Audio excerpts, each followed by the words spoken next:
لیکن ملک فوج کی قوت سے قائم ہے، اور وہ ایک ناگزیر ضرورت ہے۔ اس کے بغیر اگر ملک کا تصور کیا جائے گا، وہ ملک نہیں رہے گا۔ اس وقت اگر اللہ تعالیٰ کی رحمت اور عنایت کے بعد کوئی چیز ہمارے ملک کی حفاظت کر رہی ہے تو ہماری افواج ہے۔ فوج ریاست کا ادارہ ہے، اس کا تحفظ کرنا، اس کو ہر لحاظ سے وقار کے ساتھ قائم رکھنا، اس کی ضروریات کو پورا کرنا، یہ ملک کے ساتھ وفاداری رکھنے والے لوگوں کا فریضہ ہے۔ کہا یہ گیا کہ جو کچھ آپ نے دینی لحاظ سے اپنا رجحان بیان کیا، نتیجے کے اعتبار سے یہ پاکستان کے اندر اس وقت جو جرنیل ہیں، مسلح قوتیں ہیں، ہماری ملٹری ہے، ان کا بیانیہ معلوم ہوتا ہے، گویا ان کی ایما یا ان کی خواہش یا ان کو فائدہ پہنچانے کی گفتگو معلوم ہوتی ہے۔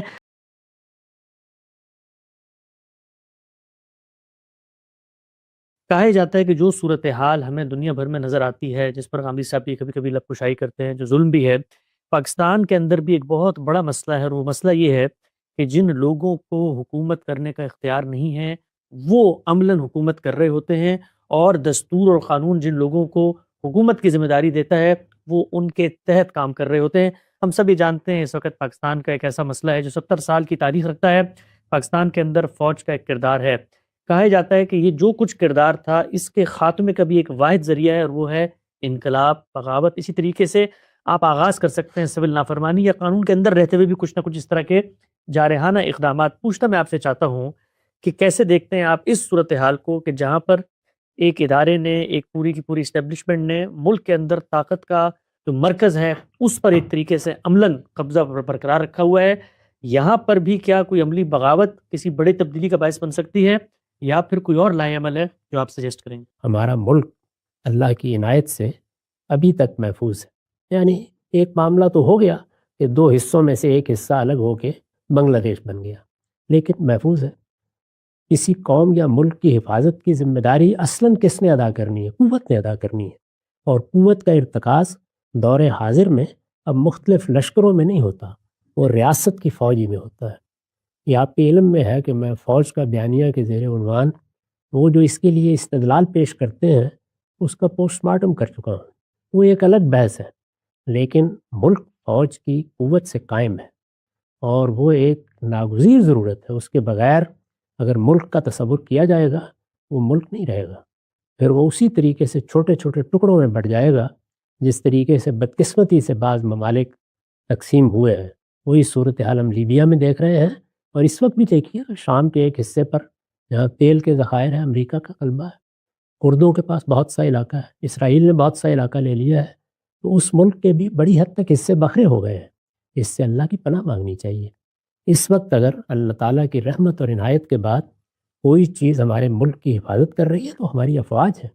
ان کے اندر کوئی اختلال پیدا کرنا، کوئی انتشار پیدا کرنا، ان کے اندر بغاوت کی کوشش کرنا، یہ آخری درجے کا جرم ہے۔ اس میں اللہ کی پناہ مانگنی چاہیے، اور کوشش کرنی چاہیے کہ اس طرح کے خلفشار، اس طرح کے اختلال اور اس طرح کے انتشار سے ہماری قوم محفوظ رہے۔ ہمارے جو حالات ہیں ان میں یہ خواب دیکھنا کہ چشم زدن میں وہاں ویسٹ منسٹر ڈیموکریسی، برطانوی طرز کی، امریکی طرز کی جمہوریت آ جائے گی، جو ممکن نہیں ہے۔ اس کے لیے آپ کو تدریجی طریقے اختیار کرنے ہیں۔ ان تدریجی طریقوں میں سب سے بڑی چیز کیا ہے؟ میں اس سے پہلے بھی عرض کر چکا ہوں کہ جمہوریت، جمہوری روایات یا جمہوری اقدار وہ اپنے لیے کچھ پری ریکوزٹس رکھتی ہیں، وہ ہر حال میں آپ کو بہم پہنچانے ہوتے ہیں، ان کے بغیر کچھ نہیں کیا جا سکتا۔ وہی بات جو میں اس سے پہلے علی اور معاویہ کی کشمکش سے متعلق عرض کر چکا ہوں، دونوں ہمارے لیے بہت قابل احترام ہے۔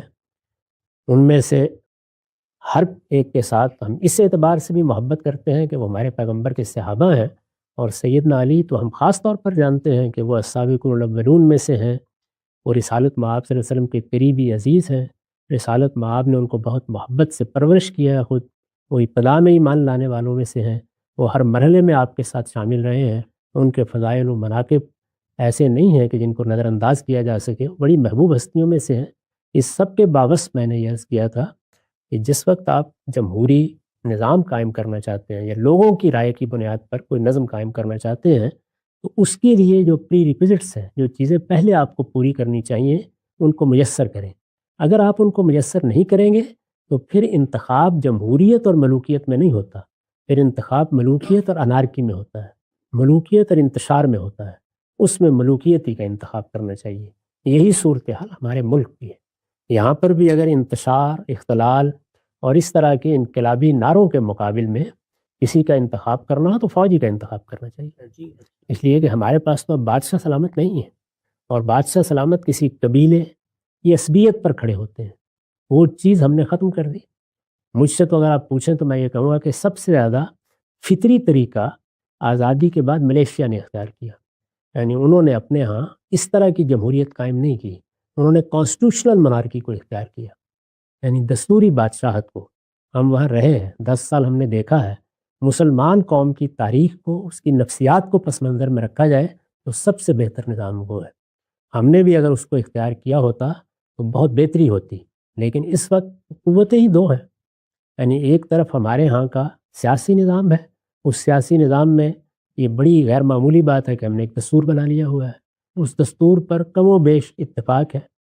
پھر ہمارے ہاں سیاسی جماعتیں کچھ سفر طے کر چکی ہیں، وہ کچھ اقتدار کی تربیت بھی پا چکی ہیں، بڑی حد تک معاملات کو سمجھنے بھی لگ گئی ہیں، ان کے مابین بھی کسی حد تک موافقت کے اسباب موجود ہیں، تو یہ کچھ چیزیں ہوئی ہیں۔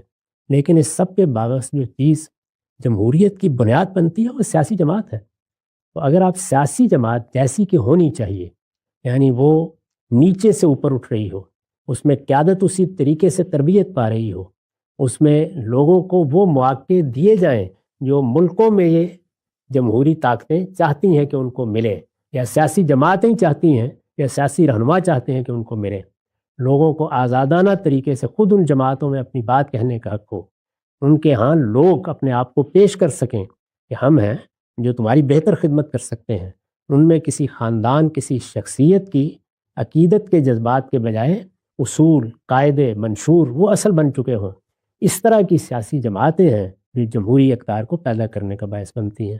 ہمارے ہاں بھی سیاسی جماعتوں کے نام پر کچھ گروہ ہیں، وہ کافی حد تک منظم ہوئے ہیں، ان میں سے بعض بہتری میں کچھ آگے بھی بڑھے ہیں، لیکن اپنی حقیقت کے اعتبار سے وہ یا خاندانوں کی جاگیر ہے یا کسی شخصیت کے اسیر ہے، اس سے زیادہ ابھی ہم آگے نہیں بڑھ سکے۔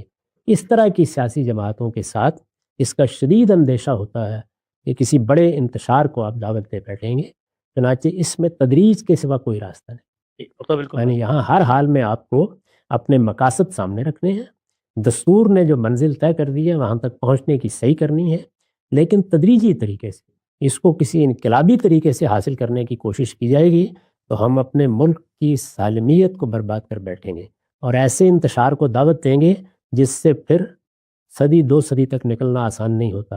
اس طرح کے کھیل نہیں کھیلے جاتے، قوموں کی تقدیر کے ساتھ معاملات ایسے نہیں ہوا کرتے۔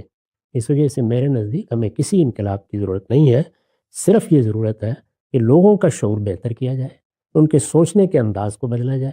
ظاہر ہے جب لوگوں کا شعور آپ بہتر کرتے ہیں تو اس کے مخاطب سیاستدان بھی ہوتے ہیں، علماء بھی ہوتے ہیں، مذہبی رہنما بھی ہوتے ہیں، فوج کے اکابر بھی ہوتے ہیں، فوج میں بھی انسان ہی ہیں۔ ہم نے جب تجزیہ کر کے بتایا تھا کہ اس طرح کے بیانیے ترتیب نہیں دینے چاہیے تو کیا مقصد تھا اس کا؟ یہی تھا کہ ان تک بھی بات پہنچے، وہ بھی یہ سمجھیں کہ انہیں تدریج کے ساتھ پیچھے ہٹنا ہے اور ایک دستوری حکومت کو چلنے دینے کے مواقع پیدا کرنے ہیں۔ یہ تدریجی عمل ہے، اس میں شعور پیدا کیا جاتا ہے، یہ شعور مذہبی رہنما پیدا کرتے ہیں، یہ دانشور پیدا کرتے ہیں، اور یہ سیاسی جدوجہد بھی پیدا کرتی ہے۔ لیکن اگر سیاسی جدوجہد کو آپ فوج کے مقابل میں لا کر کھڑا کرنے کی صحیح کریں گے اور یہ چاہیں گے کہ اس طرح کوئی انقلاب برپا کر دیں تو یہ انتشار، اختلال، بدنظمی اور انارکی کو دعوت دینا ہے۔ میں تو ایک لمحے کے لیے بھی اس کی حمایت نہیں کر سکتا۔ تو بالکل واضح ہو گیا۔ اچھا غم صاحب، یہ جو آپ فرماتے ہیں ہمیشہ کہ ایک تدریج کا طریقہ ہے، ظاہری بات ہے اس میں آپ نے شعور پیدا کرنا ہے، وہ سوسائٹی میں ہوگا، سوسائٹی ہی کے اعیان و اکابر ہوتے ہیں جو پھر ان مناصب پر پہنچتے ہیں اور اس شعور کی ریفلیکشن وہاں پہ آتی ہے۔ لیکن لوگ یہ بھی تو کہتے ہیں کہ بھائی 70 سال ہو گئے، تدریج کا طریقہ ہی چل رہا ہے، سیاستدانوں کو 2 2 2.5 سال کی حکومتیں ملتی ہیں، وہ آتے ہیں، پھر یہ لوگ آتے ہیں ان کو مار کے بھگا دیتے ہیں، تو اب سیاسی جماعتیں بننی ہیں، سیاسی جماعتیں بننے کا عمل خود ان کی نرسریوں میں ہوتا ہے، کوئی نئی جماعت آتی ہے تو اس کو بھی آگے نہیں بڑھنے دیتے۔ تو شعور کو اجاگر کرنے کے لیے بھی تو کوئی اسپیس چاہیے، وہ اسپیس اگر وہاں کی جو عسکری قیادت ہے، ہم نے یہ بھی دیکھا کہ پاکستان کے اندر اگر کوئی بہتر جنرل آ گیا ہے جس نے سیاست میں مداخلت کی نہیں ہے تو آپ کو اسپیس ملنا شروع ہو جاتی ہے۔ تو اس سب میں وہ تدریج کا آغاز کس دن سے ہوگا؟ اس لیے کہ 70 سال تو تدریج ہی کا سفر ہے ہمارا۔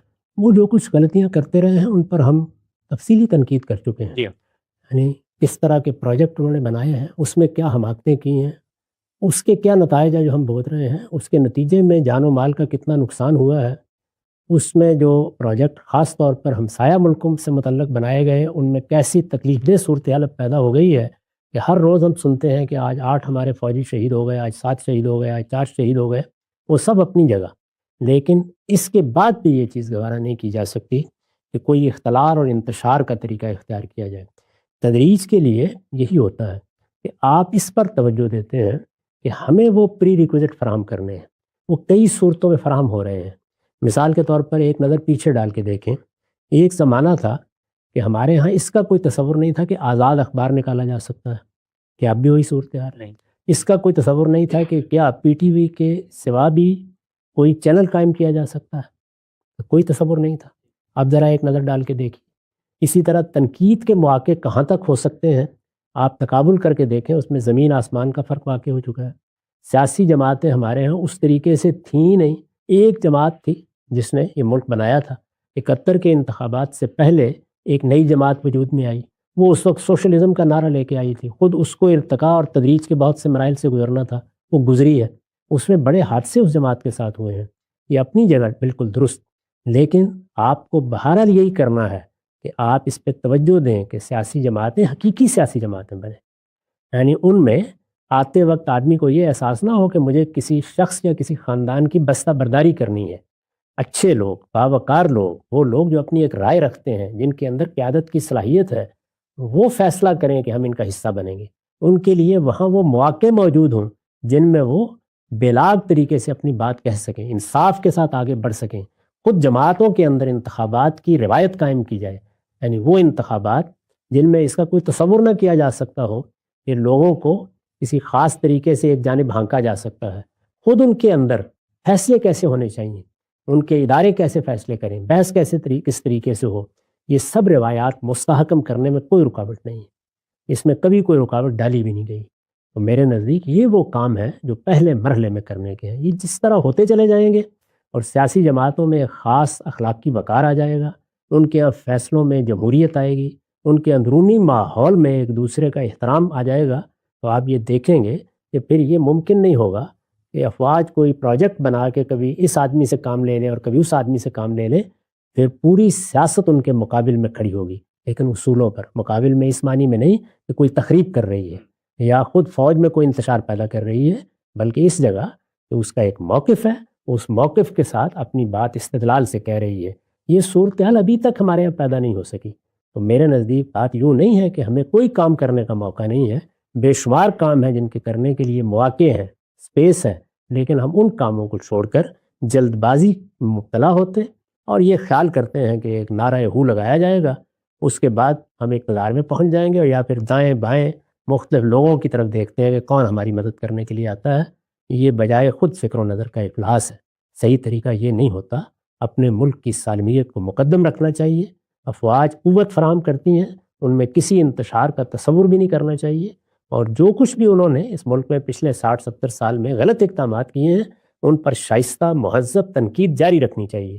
یہ تنقید ان کو پیچھے ہٹنے پہ آمادہ کرے گی، خود ان کے اندر شعور بہتر کرے گی، اور سیاسی جماعتوں کو اپنے آپ کو مستحکم کرنا، صحیح اصولوں پر استوار کرنا، اپنے اخلاقی مقدمات کو درست کرنا، یہ مزاحمت کی ایک شائستہ قوت پیدا کرے گا۔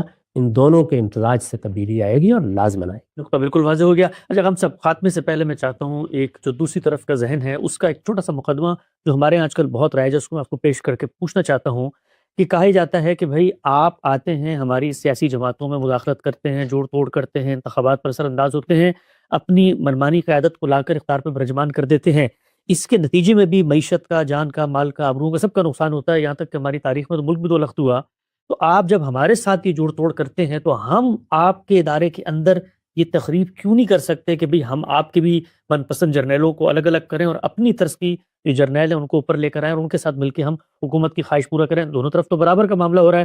پوچھنا میں آپ سے چاہتا ہوں کہ ان کے اس اقدام کے نتیجے کے تو ہمارے سامنے اثرات آتے ہیں، یہ جو سیاستدان اگر اس طرح کا کام کرتے ہیں اس کا جو نتیجہ ہے کیا وہ اسی نوعیت کا نتیجہ ہوتا ہے یا وہ پھر ملک کی بربادی کی صورت میں نکلتا ہے؟ یہ تو آخری درجے کا جرم ہے، یعنی اس طرح کے اختلافات پیدا بھی اگر کرنے ہیں تو وہ سیاسی جماعتوں کے باہمی معاملات میں ہوتے ہیں، وہاں منشور کا اختلاف ہوگا، مقاصد کا اختلاف ہوگا، شخصیتوں کا اختلاف ہوگا، بشری کمزوریوں تک کو بھی ملحوظ رکھا جا سکتا ہے. فوج پر ملک کھڑا ہے, اس میں یہ انتشار کیسے گوارا کیا جا سکتا ہے؟ اگر کسی جگہ کسی ملک کی افواج میں اس طرح کی صورتحال آپ پیدا کرتے ہیں، اس کا مطلب تو یہ ہے کہ آپ نے ملک سے ہاتھ دھونے کا فیصلہ کر لیا ہے. اس کے بعد جن لوگوں کو آپ اپنے لیے استعمال کریں گے، آپ کا کیا خیال ہے کہ وہ آپ کو قیادت میں بٹھائیں گے؟ ذرا ایک نظر ڈال کے دیکھیے مشرق وسطیٰ میں بادشاہتیں کس طرح گئی تھیں، آمریتیں کس طرح ختم ہوئی ہیں، جو لوگ آئے تھے ان کے ساتھ کیا ہوا ہے. وہ آئیں گے تو پھر اپنی بندوق لے کر آئیں گے. میرے نزدیک تو میں نے جس طرح کہ عرض کی، فکر و نظر کا افلاس ہے اس طرح سوچنا. ملک فوج پر کھڑا ہے، فوج ریاست کا ادارہ ہے، اس کا تحفظ کرنا، اس کو ہر لحاظ سے وقار کے ساتھ قائم رکھنا، اس کی ضروریات کو پورا کرنا، یہ ملک کے ساتھ وفاداری رکھنے والے لوگوں کا فریضہ ہے. سیاست کو سیاست کے میدان میں ہونا چاہیے، یہ اس کا میدان نہیں ہے. سیاسی جماعتیں آپس میں اپنا نقطہ نظر پیش کریں، اس میں اگر کوئی خرابی ہوتی ہے تو مل کر جدوجہد کریں، آپس میں مذاکرات کر کے وہ متحدہ لائے عمل بنائیں، جس کے نتیجے میں فوج کے پاس اس کی گنجائش نہ رہے کہ وہ کبھی کسی کو اپنا اعلیٰ کار بنا لے اور کبھی دوسرے کو اپنا اعلیٰ کار بنا لے. یہ سب کچھ سیاست کی سطح پر ہونا ہے. اس کو اس سطح پر کرنے کے معنی تو یہ ہے کہ ہم گویا اپنی قبر خود کھود رہے ہیں، اپنے پاؤں پر خود کلہڑا مار. بالکل واضح ہو گیا. غامدی صاحب سے ہم انقلاب کے پس منظر میں گفتگو کر رہے تھے. شام سے ہم پہنچے پاکستان سے سفر کریں گے افغانستان کا.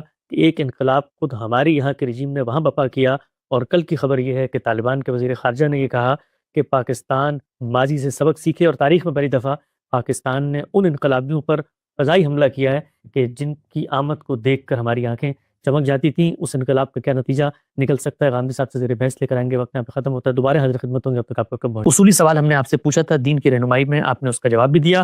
گفتگو یہاں سے بڑی اور یہ چیز زیر بحث آئی کہ کیا ہمارے ملک کے اندر بھی اگر وہ حالات پیدا ہوتے ہیں جو آج کل بعض لوگ بتاتے ہیں کہ قانون کی حکمرانی نہیں ہے، ریاست جس کا کام لوگوں کو پروٹیکشن دینا ہے وہ اس میں ناکام ہو رہی ہے، ہمارے الیکشن چوری کیے جاتے ہیں، ہمارے یہاں لوگوں کو اغوا کر لیا جاتا ہے، ظلم و جبر کی داستانیں سنائی، کیا اس سب پس منظر میں بھی کوئی انقلاب، کوئی جدوجہد مسلح طور پر کی جا سکتی ہے جس سے ریاست کو یرغمال بنا کے اس کا نظم و نسق اپنے ہاتھوں میں لیا جائے؟ تو اس پر بھی آپ نے تبصرہ کیا. ایک بڑی تعداد میں ہمیں غامدی صاحب کے اس موقف پہ تنقیدات موصول ہوئی ہیں، اور جو لوگ ہمارے طرز عمل سے واقف ہیں وہ جانتے ہیں کہ ہم یک طرفہ طور پہ گفتگو نہیں کرتے بلکہ براہ راست غامدی صاحب کے سامنے ان تنقیدات کو پیش کرتے ہیں تاکہ وہ اس پر اپنا نقطہ نظر واضح کر سکیں. ہم صاحب سوال آپ کی خدمت میں یہ ہے، کہا یہ گیا کہ جو کچھ آپ نے دینی لحاظ سے اپنا رجحان بیان کیا، نتیجے کے اعتبار سے یہ پاکستان کے اندر اس وقت جو جرنیل ہیں، مسلح قوتیں ہیں، ہماری ملٹری ہے، ان کا بیانیہ معلوم ہوتا ہے، گویا ان کی ایما یا ان کی خواہش یا ان کو فائدہ پہنچانے کی گفتگو معلوم ہوتی ہے. اسٹیٹ نام کی جب کوئی چیز موجود ہی نہیں ہے تو پھر آپ کو گفتگو کرنے کی ضرورت کیوں پڑی کہ اسٹیٹ کسی کو خوارج قرار دے سکتی ہے؟ میں نے جب فوج کا بیانیہ کے زیر عنوان گفتگو کی تھی تو یہ بتایا تھا پاکستان کو اپنی پیدائش سے دو امراض لاحق ہیں. یہ پیدائشی امراض ہیں. ایک یہ کہ یہاں فوجی حکومتیں ہیں یا جمہوری حکومتیں قائم ہوں گی، اور دوسرے یہ کہ یہ ایک قومی ریاست ہوگی جیسے کہ جدید زمانے میں قومی ریاستیں ہیں، یا ایک مذہبی ریاست ہوگی جس میں کوئی مذہبی طبقہ لوگوں میں اپنی آمریت قائم کر کے اپنے طریقے سے نفاذ شریعت کرے. ٹھیک، یہ کشمکش رہی ہے، اس کا مختلف پہلوؤں سے میں نے تجزیہ کیا ہے. اس میں خاص طور پر فوج کا بیانیہ کے زیر عنوان یہ بتایا تھا کہ ہمارے جرنیل کن جرائم کا ارتکاب کرتے رہے ہیں. یہ ہم جانتے ہیں کہ 3 مرتبہ اس ملک میں دستور کو معطل کر کے یا دستور کو ختم کر کے، پہلی مرتبہ تو ختم ہی کر دیا گیا تھا 56 کا دستور، مارشل لاء کے تحت حکومتیں قائم کی گئی ہیں، نئے دستور دینے کی صحیح کی گئی ہے جیسے کہ 62 کا دستور دینے کی صحیح کی گئی. یہ سب کے سب میرے نزدیک کبیرہ گناہ کے درجے کی چیزیں ہیں. یعنی جس وقت آپ ایک دستور بنا لیتے ہیں تو وہ دستور قومی میثاق ہوتا ہے، اس کی حیثیت ایک ایسے معاہدے کی ہے جس کی کسی حال میں خلاف ورزی نہیں کی جا سکتی. اللہ تعالیٰ نے جو بنیادی چیزیں ہمیں بتائی ہیں ان میں یہ ہے کہ جب وہ آپس میں عہد کر لیتے ہیں تو کبھی اس کی خلاف ورزی نہیں کرتے. یہ قومی میثاق ہے، قومی عہد نامہ ہے جس میں قوم بھی شامل ہوتی ہے اور سب سے بڑھ کر اس کے ادارے اس کی پاسداری کا حلف اٹھاتے ہیں. اسی طرح سے یہ بات بھی بالکل واضح ہے کہ اللہ تعالیٰ نے جب سورہ مائدہ میں اس امت کی تاسیس کا اعلان کیا تو سورہ کی ابتدا یہاں سے کی ہے کہ یا ایھا الذین آمنوا اوفوا بالعقود، ایمان والو جو معاہدے تم نے آپس میں کیے ہیں، جو اللہ سے عہد باندھے ہیں، اللہ کے پیغمبر سے باندھے ہیں، یا آپس میں کوئی عہد معاہدہ کیا ہے، ان سب کی پابندی کرو. تو عہد، معاہدے، عہد اور معاہدے ہماری ذاتی، انفرادی، ہماری معاشرتی زندگی کی بھی تنظیم کرتے ہیں، لیکن کسی قوم میں اس زمانے میں جو سب سے بڑا عہد ہوتا ہے یا میثاق ہوتا ہے وہ دستور ہے، اس کو معطل کر دیا جائے، اس کی خلاف ورزی کی جائے، یہ بہت بڑا جرم ہے۔ یعنی یہ کوئی غلطی نہیں ہے، محض ایسی چیز نہیں ہے جس کے لیے کوئی عذر پیش کیا جا سکے، یہ آخری درجے کا جرم ہے۔ تو میں نے پرویز مشرف صاحب کے زمانے میں روزنامہ پاکستان کو انٹرویو دیتے ہوئے کہا تھا کہ یہ کبیرہ گناہ کا ارتکاب ہے۔ میں کاش ہمارے جرنیل اس بات کو سمجھ سکے۔ میں نے تفصیل کے ساتھ آپ کو یہ بتایا تھا کہ اس کے بعد سیاست میں جو بار بار کی مداخلت ہے وہ کس طرح اس قوم کے لیے تباہی کا موجب ہوئی ہے، اس سے کیا خرابیاں پیدا ہوئی ہیں۔ سیاسی لیڈروں کو خود انتخاب کر کے سیاسی لیڈر بنانے کی صحیح نے کیا کیا قیامت ڈھائی ہے، اس سے ہم کس طرح سیاسی عمل کی برکات سے محروم ہوئے ہیں، یہ میں نے آپ کو تفصیل کے ساتھ بتایا تھا کہ خارجہ امور میں بھی جو پالیسی اختیار کی گئی وہ ایک احمقانہ پالیسی تھی۔ یہ اسی کے نتائج ہیں جو اس وقت قوم بھی بھگت رہی ہے، ہماری افواج بھی بھگت رہی ہیں اور ہماری سیاست بھی بھگت رہی ہے۔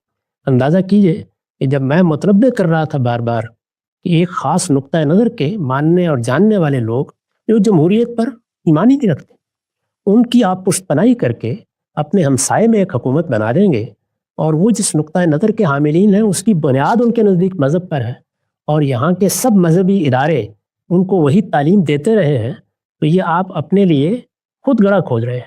یہ اندازہ ہی نہیں آپ کو کہ اس کے نتائج کیا نکلیں گے۔ چنانچہ اب دیکھ لیجئے کہ وہی لوگ جن کے بارے میں ہم کبھی یہ کہتے تھے کہ وہ تو ہمارے پشت پناہ بن جائیں گے، ہماری ایک پوری سرحد محفوظ ہو جائے گی، اب اسی پر ہم لڑنے کے لیے مجبور ہو رہے ہیں۔ ان سب چیزوں کے بارے میں آپ دیکھیے پچھلے 15-20 سال میں نے بار بار بار بار یہ بتایا ہے یہ صحیح رویے نہیں ہے۔ یہ کس نے کیا؟ یہ حقیقت ہے کہ جیسے بھی سیاستدان خود ہی لوگوں نے بنا رکھے تھے وہ بھی مزاحمت کرتے رہے اور توجہ دلاتے رہے کہ یہ کام آپ نہ کریں۔ اس کی بنیاد پر پاکستان عالمی سطح پر بھی تنہا ہوا، اس میں عالمی طاقتوں کو بھی یہ محسوس ہوا کہ یہ لوگ ہمارے ساتھ منافقانہ طرز عمل اختیار کرتے ہیں۔ اس سے خارجہ سطح پر، داخلی سطح پر معاشی مسائل پیدا ہوئے ہیں، اس سے کسی قوم کی کریڈیبلٹی کے مسائل پیدا ہوئے ہیں، اس کے نتائج بڑے غیر معمولی ہیں۔ اس لیے میں یہ کہتا ہوں کہ یہ سب بڑے جرائم ہیں جن کا ارتکاب ان جرنیلوں نے کیا ہے۔ ایسا ہی معاملہ قانون کی حکمرانی کو نہ ماننے کا ہے۔ یعنی اگر آپ براہ راست حکومت نہیں بھی کر رہے تو ایسے طریقوں سے اپنے معاملات کو نکالنے کی کوشش کرتے ہیں جن میں جگہ جگہ قانون کو گویا اپنے پاؤں کی ٹھوکر پر رکھ لیا جاتا ہے۔ لوگوں کو پکڑ کر اگر بند کیا جائے گا اور کسی قانونی کارروائی کے بغیر ان کو تعذیب کا نشانہ بنایا جائے گا، تشدد کا نشانہ بنایا جائے گا، ان کی بے حرمتی کی جائے گی، تو آپ مجھے بتائیے کہ یہ کوئی ایسی چیز ہے کہ جس کو آپ فخر کے ساتھ دنیا کے سامنے پیش کر سکیں؟ یہ سب جرائم ہوئے ہیں، یہ کیے گئے ہیں، لیکن ان سارے جرائم کے بعد سوال یہ ہے کہ کیا ریاست ختم ہو گئی؟ پاکستان میرا ملک ہے، پاکستان میری شناخت ہے، پاکستان ہی کے ساتھ میرا وہ تعلق ہے کہ اگر دنیا میں ہر جگہ سے نکال دیا جائے تو وہ ایک جگہ ہے کہ جہاں میں وقار کے ساتھ داخل ہو سکتا ہوں۔ میں اس کے بارے میں یہ تصور قائم کروں کہ وہ ریاست ختم ہو گئی ہے؟ یعنی ان جرائم کی وجہ سے میں اپنا سارا غصہ اور اپنا رد عمل اب ریاست کے خلاف ظاہر کروں گا؟ اسی طرح یہ اگر جرنیلوں کے اقدامات ہیں تو اس میں اس ادارے کا بحیثیت ادارہ کیا جرم ہوا جس کو ہم فوج کہتے ہیں؟ وہ تو ریاست کی بنیاد ہے، ریڑھ کی ہڈی ہے۔ وہ ادارہ قائم ہے تو ریاست قائم ہے۔ کوئی حکومت ریاست کی باقاعدہ قومی فوج کے بغیر اس زمانے میں کھڑی نہیں ہو سکتی، اور ہمارے جیسے ملک کی حکومت، جو لوگ یہاں حکومت کرنے کا خواب دیکھ رہے ہیں وہ اس کے بغیر حکومت کر لیں گے۔ تو اس پہ غور کرنا چاہیے کہ کیا پھر ہم اس نتیجے تک پہنچ جائیں۔ تو میں نے بار بار یہ توجہ دلائی ہے کہ یہ فوج کے جرائم ہیں۔ ان جرائم کو جس وضاحت کے ساتھ میں نے بیان کیا ہے وہ فوج کے بیانیے میں سن لیجیے، اس کی ایک ایک لفظ پر میں قائم ہوں، اور میں یہ کہتا ہوں کہ فوج کو بھی اس پر غور کرنا چاہیے، جرنیلوں کو بھی اس پر غور کرنا چاہیے، سیاستدانوں کو بھی اس پر غور کرنا چاہیے۔ جو سیاستدان فوج کے پروجیکٹس میں ان کے اعلی کار بنے ہیں ان کو خاص طور پر اپنی خلوتوں میں غور کرنا چاہیے کہ یہ ہم کیا کرتے رہے ہیں۔ یہ سب باتیں کہی جا چکی ہیں۔ اس وقت یہ سوال زیر بحث نہیں تھا کہ ان کے جرائم کیا ہیں، غلطیاں کیا کی ہیں انہوں نے۔ اس وقت جو چیز زیر بحث تھی وہ یہ تھی کہ اس صورتحال کا علاج کیا ہے، کرنا کیا ہے۔ تو میں نے یہ عرض کیا تھا کہ اس سب کچھ کے بعد بس اللہ کی عنایت سے ہمارا ملک قائم ہے۔ یعنی یہ صحیح ہے کہ مشرقی پاکستان انہی حماقتوں کی وجہ سے، انہی جرائم کی وجہ سے الگ ہوا، لیکن جیسا کچھ بھی ہے یہ ملک قائم ہے، یہ ہماری شناخت ہے، یہ ہمارا فخر ہے، اس پر ہمیں اللہ کا شکر ادا کرنا چاہیے۔ اس کے ادارے ہمارے ادارے ہیں، تو یہاں کیا بغاوت کی جائے گی؟ کیا ریاست کے خلاف کوئی اقدام کیا جائے گا؟ میں اس سے برات کا اظہار کرتا ہوں۔ میرے نزدیک یہ شرعاً بھی غلط ہے، یہ اللہ کے قانون کی روح سے بھی فساد فی الارض ہوگا، یہ اخلاقاً بھی بالکل غلط ہے، اور اس سے آگے بڑھ کر یہ تدبیر کے لحاظ سے بھی صرف اپنی تباہی کو دعوت دینا ہے۔ اس کے نتیجے میں جو لوگ اقتدار کے خواب دیکھ رہے ہیں ان کو اقتدار نہیں ملے گا، اس کے نتیجے میں جو خلفشار پیدا ہوگا اس سے اس خلفشار کی علمبرداری نکلیں گے، اور وہاں پھر طاقت اور بندوق کی فیصلہ کرے گی۔ یعنی آپ اس آسمان سے گرنے کی کوشش کر رہے ہیں، اس میں یہ کھجور موجود ہے جس میں آپ کو اٹک کے پھر مرنا ہے، تو یہ دینی لحاظ سے بھی غلط۔ ہمارے دین میں اس کی کوئی گنجائش نہیں ہے کہ مسلمانوں کا جو نظم اجتماعی قائم ہے اس نظم اجتماعی کو ہم مختل کرنے کی کوشش کریں، اس میں انتشار پیدا کرنے کی کوشش کریں، اس میں قائم ہونے والی حکومتیں، اس میں کیے جانے والے اقدامات، ان کی ہم تنقید کرتے ہیں، ان پر ہم تبصرہ کرتے ہیں، ان کی ہم غلطی واضح کرتے ہیں جیسے میں کر رہا ہوں، اور یہ بتا رہا ہوں کہ ان جرائم کا ارتکاب کیا گیا ہے، ان گناہوں کا ارتکاب کیا گیا ہے۔ اس پر یہ حقیقت ہے کہ اگر کبھی ایسے حالات پیدا ہوں کہ واقعی کوئی سیاسی قیادت قوم کی ذمہ داریاں سنبھالے، تو ان لوگوں کا اگر وہ زندہ ہوں تو احتساب کرنا چاہیے جنہوں نے یہ اقدامات کیے ہیں، انہیں کٹارے میں لانا چاہیے۔ لیکن قوم کے خلاف، فوج کے خلاف، اداروں کے خلاف، اپنی ریاست کے خلاف ہم بغاوت کریں گے، کوئی کام کریں گے، میں اس کی تائید نہیں کر سکتا۔ میں اس کو بھی اسی درجے کا جرم سمجھتا ہوں جس طرح کے جرائم کا میں ذکر کر رہا ہوں۔ اس میں نے آپ کی خدمت میں عرض کیا تھا کہ ہمارے لیے صرف دو طریقے ہیں۔ ایک یہ کہ ہم اپنی قوم کا شعور بیدار کریں۔ یہ چیزیں کیوں ہوتی ہیں؟ اس کی وجہ یہ ہے کہ اگر آپ ایک نگاہ ڈال کے دیکھیں تو ہماری قوم کا سیاسی، سماجی، معاشرتی اور مذہبی شعور انتہائی پست ہے۔ اگر آپ لوگوں کا جائزہ لیں تو ایک بہت بڑی تعداد لوگوں کی وہ ہے جو یہ جانتی نہیں کہ علم و استدلال کیا چیز ہوتی ہے، یہ جانتی نہیں کہ شرفاء کے درمیان اختلاف کیسے کیا جاتا ہے، یہ جانتی نہیں کہ اگر آپ کو کسی رائے میں کسی دوسرے سے اختلاف ہے تو اس کو بیان کرنے کے آداب کیا ہیں۔ میں نے 50 سال تک علماء سے اختلاف کیا ہے، مذہبی اختلافات میں اپنی رائے دی ہے۔ کبھی دیکھا ہے کہ میں نے کسی کے محرکات طے کیے ہو، میں نے کسی کے اخلاقی وجود پر حملہ کیا ہو، کبھی کسی شخص کے بارے میں کوئی شرافت اور تہذیب سے ہٹ کے بات کی ہو، استدلال کی بات؟ بہت بڑی اکثریت ہمارے ہاں مختلف شخصیتوں کی اثارت میں زندگی بسر کرتی ہے۔ کوئی حضرت ہیں، کوئی علامہ ہیں، کوئی مولانا ہیں، کوئی شیخ الاسلام ہیں، ان کی عقیدت میں وہ زندگی کے سارے حقائق کو دیکھ رہے ہوتے ہیں، اپنا سوچنے سمجھنے کا عمل ہی معطل ہو جاتا ہے۔ یہی صورتحال بعض سیاستدانوں کے معاملے میں ہے۔ ان کے جب وہ اسیر ہو جاتے ہیں تو ایک مثالی دنیا اور رومانوی دنیا میں اپنے اس مسیحا کی پرستش میں وہ طرح طرح کی باتیں سوچ رہے ہوتے ہیں۔ ان کا خیال ہوتا ہے کہ بس یہ آ جائے گا تو آسمان سے ہن برسے گا اور اللہ تعالیٰ کی نعمتیں نازل ہو جائیں گی۔ درحال ہے کہ یہ محض فریب نظر ہوتا ہے، فریب خیال ہوتا ہے، کچھ بھی نہیں ہوتا اس میں۔ تو یہ بہت بڑی تعداد کا حال یہ ہے، وہ اس مقام پر زندگی بسر کرتی ہے۔ اس سے اوپر جو لوگ ہیں ان کی بھی ایک اچھی تعداد ہے، وہ ما الفینا علیہ آبانا میں زندگی بسر کرتے ہیں، یعنی وہ روایت کی پرستش میں کھڑے ہوئے ہوتے ہیں، شخصیت کی تو نہیں لیکن روایت کی پرستش میں۔ ان سے لڑتے ہوئے بھی ہم نے 50 سال گزار دیے ہیں۔ بڑی تھوڑی تعداد ہے ابھی اس قوم میں یا اس ملک میں جس میں لوگ علم اور استدلال کے ساتھ گفتگو کرتے ہیں، وہ اپنا مقدمہ پیش کرتے ہیں، وہ دیکھتے ہیں کہ اگر ان سے کوئی مختلف بات کی گئی ہے تو دوسرے کی عزت کو قائم رکھ کر وہ اس سے کیسے استفادہ کریں گے، وہ یہ مان کر گفتگو شروع کرتے ہیں کہ ہماری رائے غلط ہو سکتی ہے۔ اس طرح کی چیزیں جب میں دیکھتا ہوں کہ فلاں بات اگر کسی نے کر دی ہے تو اب اس سے دین بھی نہیں سیکھنا۔ کہ آپ جانتے ہیں کہ یہ کس پست ذہنیت کا بیان ہے؟ یعنی کیا میں آئنسٹائن کے بارے میں یہ کہوں گا کہ مجھے اس سے سائنس بھی نہیں سیکھنی اس لیے کہ یہ مسلمان نہیں ہے؟ عجیب، یہ پستی ہے اس میں ہم پڑے ہوئے ہیں۔ تو اس وجہ سے میرے نزدیک جو بات میں نے کہی ہے، جو میں کہتا ہوں، وہ یہ ہے کہ سب جرائم اپنی جگہ، لیکن ہمیں اپنی قوم کا شعور بہتر کرنا ہے۔ یہ شعور علماء کو بہتر کرنے کی صحیح کرنی ہے، دانشوروں کو، اساتذہ کو، وکلاء کو، جو پڑھے لکھے لوگ ہیں وہ علم و استدلال کا رویہ اختیار کریں اور یہ بتائیں۔ جس وقت شعور بہتر ہوگا تو شعور کہیں غار میں بہتری کے مراحل نہیں طے کرتا، وہ میدان ہی میں کرے گا۔ وہاں پر وہی لوگ آپ کی فوج میں جائیں گے، وہی لوگ آپ کی پولیس میں جائیں گے، وہی آپ کی سیاست میں نمایاں ہوں گے۔ اگر لوگ اس پستی سے نکل آئیں جس میں وہ شخصیتوں کی اثارت میں مر رہے ہوتے ہیں یا اپنے رومان کی نظر کر رہے ہوتے ہیں اپنے شب و روز، پھر وہ علم و استدلال کے ساتھ بات سننا شروع کریں گے، پھر کبھی اس طرح کے جرائم کی کوئی جرت نہیں کرے گا جس طرح کے جرائم ہمارے ہاں ایک فوجی جنرل کرتے رہے ہیں اور اب بھی کر رہے ہیں۔ تو اس وجہ سے پہلی چیز یہ ہے۔ اور دوسری میں نے یہ عرض کی تھی کہ جو سیاسی جماعتیں ہیں وہ سیاسی جماعتیں بنے، یعنی وہ جو سیاسی اقدار میں بیان کرتا ہوں، جمہوریت، بنیادی حقوق کی حفاظت، قوموں کا حق خود ارادی، قانون کی حکمرانی، اس کا نمونہ بنے وہ تو 2 قدم چلنے کے بعد خود قانون کی دھجیاں اڑانے پہ آمادہ ہو جاتے ہیں. ان کو یہ بتانا کہ قانون شکنی کوئی عیب ہے یہ ناممکن ہو جاتا ہے. تو جو آج اپنی جد و جہد میں قانون کی پابندی کرنے کے لیے تیار نہیں ہے, ان سے یہ کیسے توقع کریں کہ وہ کل اقتدار میں آ کر قانون کا احترام کریں گے؟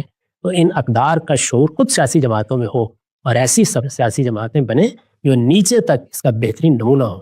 اب اس کے بعد جا کر کہیں وہ خواب دیکھا جا سکتا ہے کہ ہماری افواج بھی اپنے صحیح مقام پر چلی جائیں, جرنیل بھی پیچھے ہٹ جائیں, اور وہ بھی اسی طریقے سے بات کرنا سیکھیں جیسے جمہوری حکومتوں میں یہ ہوتا ہے. اور یہ جو جرائم کیے گئے ہیں اور یہ دونوں جو منصوبے بنا کر اقتدار کی طاقت کو غلط استعمال کیا گیا ہے, اس پر خود اپنا احتساب کریں, اور پھر اس کے بعد آئندہ سے اس کے لیے توبہ اور تلافی کے ساتھ ان لوگوں کو بھی کیفر کردار تک پہنچائے جنہوں نے مختلف وقتوں میں اس طرح کے جرائم کیے ہیں. یہ عمل ہوگا انشاءاللہ, لیکن اس کے کرنے کا طریقہ یہ ہے. اس کے کرنے کا طریقہ یہ نہیں ہے جو طالبان نے اختیار کر رکھا ہے. ایک دوسرے ملک میں ہمارے ہی لوگ جا کر وہاں اس حکومت سے لڑ رہے ہیں, ہماری افواج سے لڑ رہے ہیں, ہمارے ہی بیٹوں کو شہید کر رہے ہیں. اس کی تائید میں کروں گا؟ اس کا کوئی تصور بھی نہیں کرنا چاہیے. اور نہ داخلی سطح پر کبھی اس چیز کو میں قبول کر سکتا ہوں کہ قانون شکنی کر کے آپ قانون کی حکمرانی کو بحال کر سکتے ہیں. بہت اہم بات. یعنی جو لوگ اس وقت قانون کی حکمرانی کو قائم نہیں ہونے دے رہے, یا جو لوگ قانون کی خلاف ورزی کر رہے ہیں, جو اپنی طاقت کو غلط استعمال کر رہے ہیں, جو لوگوں کو قانون سے ماورا اٹھا کر تعذیب کے نشانے بناتے ہیں, وہ تو جرائم کا ارتکاب کر رہے ہیں. اگر مقابل میں آنے والے بھی جرائم پیشہ ہو جائیں گے تو پھر ان سے کیا توقع کی جا سکتی؟ بالکل واضح ہو گیا غم صاحب, یہ چیز جو آپ نے بتائی ہے, غامدی صاحب نے آج پہلی دفعہ نہیں بتائی ہے. جو لوگ ان سے واقف ہیں, ان کے کام سے واقف ہیں, ہر طرح کا الزام غامدی صاحب پر لوگ دھر سکتے ہیں, لیکن یہ کہنا کہ کسی وقت زندگی کے کسی مرحلے پر انہوں نے اس طرح کی قانون شکنی کو بالخصوص فوج کی جانب سے کی جانے والی خلاف آئین, خلاف دستور, خلاف انسانیت کسی اقدام کی کسی سطح پر کبھی کوئی حمایت کی ہو, فوج کا بیانیہ سن کے لوگ اپنی اس غلط فہمی کو رفع کر سکتے ہیں. اچھا غم صاحب, ایک اور بات کہی جاتی ہے, لوگ ایک فہرست بھی پیش کرتے ہیں کہ بھائی یہ دیکھو پچھلے سال یہ ہوا, 4 مہینے پہلے یہ ہوا, 6 مہینے پہلے یہ ہوا. ان سے جب یہ پوچھا جاتا ہے کہ بھائی یہ تو مثال کے طور پر ایک زیادتی ظلم ہو گیا, یہ اس سے 5 سال پہلے, اس سے 7 سال پہلے, اس سے 8 سال پہلے جو کچھ ہوا تھا, اگر تو شعور کھل گیا ہے اور حقیقت واضح ہو گئی ہے اور پتہ چل گیا ہے کہ معاملات میں خرابی کا رشتہ اصل میں یہ قوت تھی, تو اس قوت نے اقدامات جو ہیں وہ ابھی 2020 کے بعد تو شروع نہیں کیے, اس سے پہلے بھی اس پر ایک خاموشی ہوتی ہے, اس پر ایک سکوت ہوتا ہے, اور کہا یہ جاتا ہے زبان حال سے کہ وہ جو کچھ کیا وہ تو انہوں نے ٹھیک کیا اس لیے کہ وہ مجرموں کے خلاف کر رہے تھے. البتہ ہمارے ساتھ اگر یہ زیادتی کی گئی ہے تو یہ بڑی قانون اور آئین اور دستور کی خلاف ورزی اور انسانیت کا جس کو آپ کہتے ہیں خون ہو گیا ہے. تو پوچھنا میں آپ سے چاہتا ہوں, کہا جاتا ہے کہ غام صاحب اس وقت زمینی حقائق سے واقف نہیں ہیں, شعور جاگ چکا ہے اور عوام کھڑی ہو چکی ہے اور یہ ہوا وہ ہوا. مجھے آپ بتائیے گا کیا واقعی میں آپ کو لگتا ہے ہماری قوم میں شعور جاگا ہے؟ اس لیے کہ اگر شعور جاگا ہے تو پھر تو کنسسٹنسی کے ساتھ اس فوج کی ہر جگہ پر مداخلت کی خلاف ورزی ہو رہی ہے. ظاہر بات, ایک ہی بات یہ, جب شعور بیدار ہوتا ہے تو ہمارے ہاں تو ہم مسلمانوں میں تو اس شعور کی بیداری کوئی بے لگام اور بگٹوٹ چیز نہیں ہوتی. اس کے لیے ہمیں ہماری کتاب نے, ہمارے دین نے ایک معیار دیا ہے. وہ معیار کیا ہے؟ ذرا دیکھیے سورہ نساء میں کیا فرمایا ہے, ایمان والو یا ایھا الذین آمنوا کونوا قوامین بالقسط شہداء للہ, اللہ کے لیے سچی بات کی گواہی دینے والے بن کر رہو. یہ ظاہر ہے کہ صرف اپنا مقدمہ پیش کرنے کی بنیاد پر نہیں دی جا سکتی. اس میں آگے دیکھیے کیا فرمایا ہے, خواہ وہ تمہیں اپنے گھر والوں کے خلاف, اپنے والدین کے خلاف, اپنی ذات کے خلاف دینی پڑے. تو اگر شعور بیدار ہوگا تو پھر لوگ قائم بالقسط ہوں گے. پھر وہ یہ کہیں گے کہ فلاں وقت بھی یہی ہوا تھا, فلاں وقت بھی یہی ہوا تھا. پھر وہ جرائم کو, پھر وہ مظالم کو اپنے اور بیگانے میں تقسیم نہیں کر سکتے. یہی کریں گے. آپ ایک نظر ڈال کے دیکھ لیجیے کہ جن چیزوں کو ہم آج سے 10-15 سال پہلے کہہ رہے تھے کہ یہ جرائم ہو رہے ہیں, اس وقت کوئی ایک شخص بھی اس کی تائید میں زبان کھولنے کے لیے تیار نہیں تھا. جب طالبان بنائے جا رہے تھے اس وقت جب میں تنقید کر رہا تھا, کون اس میں اپنی آواز ملانے کے لیے تیار؟ جب میں نے یہ کہا تھا کہ اسامہ بن لادن نے جو حرکت کی ہے اس کے نتائج و عواقب پوری قوم کے لیے, ملت کے لیے خطرناک ہوں گے, لوگ کس طرح مجھ پر تنقید کر رہے تھے. کشمیر پہ جو کچھ ہو رہا تھا, ذرا اس زمانے کے رسالے نکال کے دیکھیے میرے بارے میں کیا مضامین لکھے جا رہے تھے. لیکن میں لوگوں کو بتا رہا تھا کہ تم ایک غلط رویہ اختیار کر رہے ہو. اس طرح کے رویے کے نتیجے میں قوموں کی تقدیر کھوٹی ہوتی ہے. اور ابھی دور کیوں جائیے, حال میں دیکھیے یہ غزہ میں جو کچھ ہوا, اس میں جو ہم نے چیزیں کہیں, یہ بڑے افسوس کی بات ہے کہ وہی نتائج سامنے آ. یہی بتایا گیا تھا کہ آپ نے یہ جنگ غلط وقت پر چھیڑی ہے, یہ جنگ غلط طریقے سے چھیڑی ہے. اس میں جن اخلاقی اصولوں کو پامال کیا وہ خود آپ کے پاؤں کی زنجیر بن جائیں گے. اور اب یہ دیکھ لیجیے کہ سارا مزاحمت کا محوری تہس نہس کر کے بڑی طاقت نے رکھ دیا ہے. لیکن کوئی آدمی نہیں ہے کہ جو اس کا اعتراف کرے کہ بر وقت بتایا گیا تھا. میں اب بھی بر وقت متنبع کر رہا ہوں کہ بغاوت کے رویے، قوم کے خلاف کسی اقدام کے رویے، افواج یا اداروں کے اندر کوئی خرابی پیدا کرنے کے رویے صرف یہ نہیں ہے کہ یہ دینی لحاظ سے غلط ہے، یہ تباہی کی ایسی دعوت ہے کہ جو یہ لوگ دے رہے ہیں وہ پھر اس کے بعد اپنے ہاتھ کاٹیں گے اور یہ کہیں گے کہ ہم نے اپنے ساتھ کیا کر۔ اچھا ہم سب یہ بتائیے گا، جس طرح کہ کہا جاتا ہے مثال کے طور پہ جرائم بتاتے ہوئے حکومت ہو آج کی، یا مثال کے طور پہ ریاست کے جرائم آپ کہہ لیں، باور یہ کروایا جائے کہ جی یہ جو اسٹیٹ ہے یہ تو اپنی حقیقی صورت میں قائم ہی نہیں ہے، پھر کیا امکانات باقی رہ جاتے ہیں؟ پھر تو ایک ہی امکان ہے نا کہ آپ یہ کہتے ہیں کہ اسٹیٹ اگر اپنی حقیقی روح، اپنی حقیقی اسپرٹ میں قائم نہیں ہے، ادارے کام نہیں کر رہے، عدالتیں اس طرح سے کارآمد نہیں ہیں، تو پھر اس کا مطلب یہ ہے کہ اس وقت ہم اسٹیٹ لیس سوسائٹی میں ہیں اور ہمیں اٹھ کر پھر اقتدار سنبھالنا ہے۔ تو اس کا تو مطلب یہ ہوا کہ ہم خود بھی، اپنے ماننے والوں کو بھی اور ان قوتوں کو بھی دعوت دے رہے ہیں کہ آپ آئیے، کیونکہ ہماری ریاست ختم ہو چکی ہے، اس کی کوئی حقیقت نہیں رہی، تو اب جس کا بس چلتا ہے وہ آئے اور وہ یہ طاقت کر کے اس پر قابض ہو جائے۔ تو پھر آگے بڑھ کے ہمیں اون کرنا چاہیے نا کہ ہم تو پھر بغاوت کے علمبردار ہیں، ہم چاہتے ہیں کہ بغاوت ہو۔ آپ سے جب ہم یہ سوال کرتے ہیں کہ یہ سب جرائم موجود ہیں، ان کے بعد کیا کرنا ہے، تو اس پہ آپ یہ کہتے ہیں کہ اس کے بعد آپ نے تدریج کا رستہ اختیار کرنا ہے، جس کو کہا جاتا ہے یہ تو اصل میں ان کی سپورٹ ہے۔ تو اگر یہ ان کی سپورٹ ہے تو وہ جو دوسرا بیانیہ ہے وہ تو پھر باغیوں کی سپورٹ ہوئی نا۔ ظاہر ہے یہی ہوگا، یعنی پھر تو صحیح طریقہ یہ ہے نا کہ آپ اس ملک کو چھوڑیے، آپ اسی طرح لشکر بنیے اور جا کر آپ بھی طالبان کے ساتھ شامل ہو جائیے اور پھر ایک نیا حکومت کا نظام قائم کر لیجیے۔ یعنی جس وقت آپ ریاست کے بنے ہوئے نظام کو، اس کو رسول اللہ نے اس طرح بیان کیا ہے کہ جب تمہارا نظم کسی ایک جگہ کے اوپر مجتمع ہو تو اس کو جب تم درم برم کرنے کی کوشش کرو گے تو اس کے بعد ایک ایسی چین پیدا ہوگی، ایسا سلسلہ پیدا ہوگا جو بعض اوقات صدیوں پر اپنے اثرات چھوڑتا ہے۔ ذرا غور کیجیے، اسی طرح کے لوگ تھے جنہوں نے سیدنا عثمان کے خلاف بغاوت کی ہے، اسی طرح کے لوگ تھے، ایسے ہی وہ مختلف شہروں سے نکلے، اسی طرح چند ہزار کی تعداد میں وہ مدینے میں چلے گئے، اسی طرح جا کر انہوں نے ان کی شکایتیں ہو سکتا ہے بالکل بجا، انہوں نے جو باتیں کہی ہیں ممکن ہے ان میں کوئی وزن ہو، اگرچہ تحقیق سے معلوم ہو جاتا ہے کہ وہ بےمانی باتیں تھیں اور زیادہ تر ایسے ہی ہوتا ہے، لیکن میں تھوڑی دیر کے لیے مان لیتا ہوں برسبیل تنزل انہوں نے کیا اور اس کا نتیجہ کیا نکلا۔ یعنی سیدنا عثمان جن کو وہ رخصت کرنا چاہتے تھے وہ تو اپنے پروردگار کے پاس چلے گئے، لیکن اس کا نتیجہ کیا تھا؟ خانہ جنگی، سلطنت دو حصوں میں تقسیم ہو گئی، 5 سال تک ہزاروں لوگ اس کی نظر ہوئے، اس کے بعد کہیں جا کر انہی بنو امیہ نے، جن کے ایک بزرگ کو شہید کیا گیا تھا، پھر مسلمانوں کی سلطنت کو بحال بھی کیا اور اس کو قائم بھی رکھا، اور جو کچھ رسالت میں آپ صلی اللہ علیہ وسلم نے ہمارے لیے ایک موقع پیدا کر دیا تھا ایک مسلمان قوم کی حیثیت سے، اس کی بنیادیں قائم کی۔ اب ظاہر ہے کہ ایک چیز آپ کے مثالی تصورات ہوتے ہیں، جس وقت وہ پریکٹیکل زندگی میں جاتے ہیں آپ نے دیکھا ہے کہ خود ان لوگوں سے بات کی جائے تو یہ اپنے لیے 10 عذر پیش کریں گے۔ اگر یہ کہا جائے کہ مثالی رویے تو یہ ہے، مثالی تقاضے تو یہ ہیں، تو وہاں یہ ہوتا ہے کہ انسان ہے نا، یہ تو نہیں ہو سکتا، ہم پیغمبر تو نہیں ہو جاتے، لیکن جب ماضی پر غور کریں گے اور حال پر غور کریں گے دوسروں سے یہی تقاضے کرتے ہیں۔ اس لیے میرے نزدیک میں بہت ادب کے ساتھ یہ عرض کروں گا، علم و استدلال کا رویہ اختیار کیجیے۔ اگر کوئی چیز آپ کی رائے، آپ کے نقطہ نظر کے سخت خلاف کہی جا رہی ہے، اس میں بھی اگر آپ علم و استدلال کے ساتھ بات کریں گے تو آپ کو اپنی غلطیوں کو سمجھنے کا موقع ملے گا، اور اگر آپ دوسرے کی غلطی اس پر واضح کرنا چاہتے ہیں تو اس میں بھی کامیاب ہوں گے۔ یہی در حقیقت ہمارے رویے ہیں مذہب میں، سیاست میں، باہمی معاشرت میں، جنہوں نے اس قوم کو تباہی کے کنارے پر پہنچایا ہے، اور اس قومی وجود اور قومی مزاج سے وہ ادارے بھی پیدا ہو رہے ہیں جن کے جرنیل پھر اس طرح کی کرتوت کرتے ہیں۔ تو بالکل واضح ہو گیا۔ اچھا صاحب ایک آخری سوال جو آپ کے سننے والوں نے ہزاروں کی تعداد میں ہم نے دیکھا کمنٹس کے اندر لکھا کہ بھائی غامدی صاحب سے بڑی محبت ہے، بڑا ان کا احترام کرتے ہیں، دین کو غور و فکر سمجھنے کے لیے ہم بے دینی کی دنیا میں تھے، ایک جدید پڑھے لکھے ذہن کو مذہب سے کنیکٹ کر دیا ہے، اپنے عصر حاضر سے متعلق کر دیا ہے، وہ اگر تھوڑا سا یہ رحم فرمائیں کہ ان موضوعات پہ گفتگو نہ کیا کریں، لب کشائی سے پرہیز کریں، جن کو سننے کے بعد عوام کے اندر ان سے ایک طرح کی نفرت یا ان سے عدم تعلق پیدا ہوتا ہے، بالخصوص پاکستان کے جو حالات ہیں، یا مثال کے طور پہ انہوں نے بنو امیہ پہ اور سید علی کی کشمکش پہ بات کی، یا مثال کے طور پہ فلسطین کے معاملے پہ، اس پہ مسلمانوں کے جذبات جو ہیں وہ کافی ہرٹ ہوتے ہیں۔ تو ہم غامدی صاحب سے یہ درخواست کرتے ہیں کہ خدا را ان موضوعات کو زیر بحث نہ لایا کریں۔ تو ہم صاحب اس طرح کے موضوعات پر آپ کا گفتگو کرنا کیوں ضروری ہے؟ یہ کہ میں جس مذہب، جس دین کی دعوت دے رہا ہوں یا جس کو بیان کر رہا ہوں، یہ اس کے اصولوں کا اخلاقی اطلاق ہے، اور یہ مجھے بتانا ہے۔ یعنی میں اگر کسی آدمی کو متوجہ کروں کہ تمہیں رشوت نہیں لینی چاہیے تو آدمی زیر بحث آ جائے گا نا، اس کا کاروبار بھی زیر بحث آ جائے گا، اس کے رویے بھی زیر بحث آ جائیں گے۔